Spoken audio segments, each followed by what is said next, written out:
Hello everyone, Pallavi নতুন একটা cooking ভিডিওতে সবাইকে স্বাগত জানাই। আজকে করছি এগ তড়কা। এখানে দেখতেই পাচ্ছ আমি ডালটাকে বয়েল করে নিয়েছি, প্লাস ডিমটাকে ভুজিয়া করে নিয়েছি। আর এখানে সমস্ত মশলাগুলোকে দেখাচ্ছি, যেমন আদা কুচি, রসুন বাটা, পেঁয়াজ, টমেটো, কাঁচা লঙ্কা চপ করা ছিল। কড়াতে একটু রসুন কুচি আর অল্প একটু আদা কুচি দিয়ে মিক্স যেই চপটা করে রেখেছিলাম, পেঁয়াজ, টমেটো, কাঁচা লঙ্কা, এরপরে দিয়ে দিচ্ছি শুকনো লঙ্কার গুঁড়ো আর সল্ট। ওটাকে ভালো করে ফ্রাই করে নিয়ে মানে মশলাটাকে ভালো করে কষিয়ে নিতে হবে।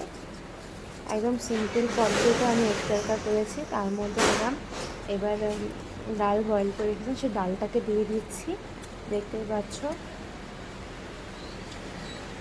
ডালটাকে একটুখানি গরম হতে দেবো। আমি একটুখানি টেস্ট দেখছিলাম, চেক করে যে ডালটা ঠিকঠাক বয়েল হয়েছে কিনা। এবার হালকা একটু জল দিয়ে যতক্ষণ না ডালটা সে ভালো মতন ফুটে যাচ্ছে ততক্ষণ পর্যন্ত ফুটিয়ে তারপরে ডিম ভুজিয়াটা দিয়ে দেবো। ডিম ভুজিয়াটা দেওয়া হয়ে গেলে এরপর তড়কা মশলাটা দেবো, অ্যাড করব। এরপর তড়কা মশলা অ্যাড করে দিয়ে তড়কা মশলা অ্যাড করে দিয়েছি। আমি কমসে কম 3 থেকে 4 চামচ দিয়েছিলাম, যেমন পরিমাণ বুঝে সবাই দেবে। আমি আমার পরিমাণ মতন দিয়েছি। খেতে বেশ টেস্টি হয়েছিল। এবার নামানোর আগে একটুখানি ধনিয়া পাতা দিয়ে নামিয়ে দেবো।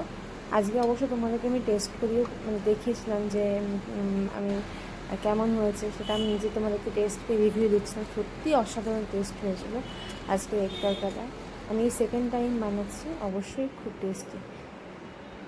এখানে আমরা নিয়ে বসে গেছি রাতের ডিনার করতে, আর ভীষণ টেস্টি। এটা রাতে করেছিলাম।